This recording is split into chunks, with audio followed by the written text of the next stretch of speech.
Audio. 20 ans après, le premier double greffé des mains a toujours la rage de vivre. Ces mains sont devenues les miennes. Denis Châtelier, premier patient au monde à avoir subi une double greffe des mains, a raconté vendredi à Lyon son quotidien 20 ans après cette prouesse médicale, même s'il n'a pas retrouvé une mobilité à 100%. Beaucoup d'équipes en rêvaient, se rappelle le chirurgien Jean-Michel Dubernard, qui au-delà de toute fierté personnelle, dit penser aux patients comme ceux ici, qui ont retrouvé des vies quasi normales. Après 2 décennies, les mains de Denis Châtelier fonctionnent très bien, pas à 100%, mais c'est normal, confie le patient au cours d'une conférence de presse, dans les locaux de l'hôpital Édouard Herriot, celui-là même où l'opération inédite avait eu lieu.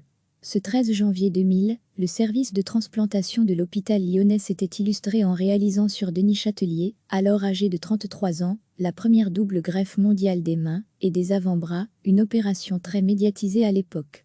Elle avait été menée par le Pr Dubernard, connu également pour la première allogreffe, avec donneur, au monde d'une main, en septembre 1998, et sa participation à la première greffe partielle de visage en 2005 sur Isabelle Dinoir, morte à 49 ans, en 2016, des suites d'une longue maladie. Denis Châtelier confie que dès le départ, il était conscient que ce serait une vie de combat. Les gestes de motricité fine, comme les lacets et les boutons, restent une épreuve pour le quinquagénaire, dont les doigts restent rigides. À ses côtés, 3 autres doubles greffés des mains ont témoigné comme Julien Dacru, 32 ans. Opéré en 2009, il a repris une activité professionnelle dans le milieu de la cuisine. Une sorte de vengeance personnelle sur la vie pour ce jeune père de famille qui avait perdu ses mains dans l'explosion d'une bombe artisanale. Malgré quelques complications liées à son traitement anti-rejet, le trentenaire a retrouvé ce qu'il faut, en mobilité, pour son quotidien. Je galère juste avec les boutons des bodys des enfants, lance-t-il dans un rire. On est conscient que ces mains ont eu une autre vie, estime Albéric Dujardin, 40 ans, greffé en 2008. Mais ces nouvelles mains, je me les suis appropriées tout de suite, c'était un retour à la normale, a-t-il ajouté.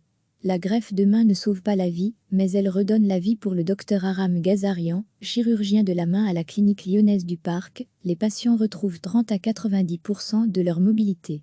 La greffe de main ne sauve pas la vie, mais elle redonne la vie, estime le praticien, soulignant l'importance des mains pour faire les choses, mais aussi pour communiquer. En 20 ans, une centaine de mains ont été greffées dans le monde, dont 30 greffes doubles. Une dizaine d'entre elles ont été réalisées en France, selon le docteur Gazarian. Sur les 7 patients transplantés des 2 mains à Lyon, 2 ont dû être amputés, plus de 10 ans après leur transplantation. L'un en raison d'un rejet vasculaire chronique et l'autre à cause des nombreux effets secondaires de son traitement immunosuppresseur.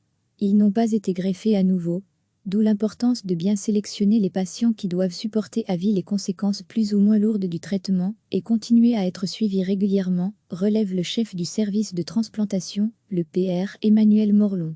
Le plus important est comment est-ce qu'ils vivent, et non pas comment est-ce qu'ils vont, résume-t-il.